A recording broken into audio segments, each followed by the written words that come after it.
రాజధాని అమరావతికి వరద ముప్పు లేదని మంత్రి పొంగూరు నారాయణ స్పష్టం చేశారు. వైసీపీ చేస్తున్న దుష్ప్రచారాన్ని నమ్మవద్దని, వరల్డ్ బ్యాంకు సైతం ఇప్పుడు అదే తప్పుడు సమాచారాన్ని ఇచ్చారని మంత్రి ఆగ్రహం వ్యక్తం చేశారు.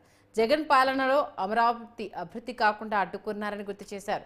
రాజధాని ప్రాంతంలో కాలువల అభివృద్ధికి పక్కా ప్లాన్ ఉందని చెప్పారు మంత్రి.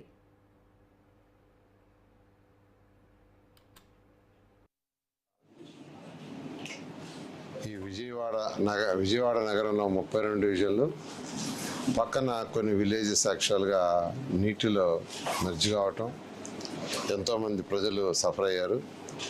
అయినప్పటికీ అమరావతి క్యాపిటల్ సిటీ 2017 చదరపు కిలోమీటర్లు ఎటువంటి ఇబ్బంది రాలా.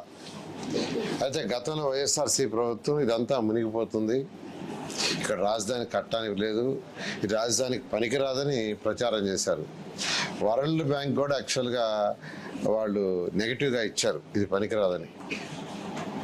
కానీ 11.43 లక్షల క్యూసెక్కుల వాటర్ వచ్చింది సార్, ఇది హైయెస్ట్. మనకు తెలిసి హైయెస్ట్ 11.43 లక్షల క్యూసెక్కులు వచ్చినా ఎటువంటి ఇబ్బంది లేకుండా. అయినప్పటికీ ఈ క్యాపిటల్ సిటీని నిర్మించేటప్పుడు ఈ నిర్మాణంలో లోపల 3 కెనాల్స్ యాక్చువల్గా డిజైన్ చేసాం.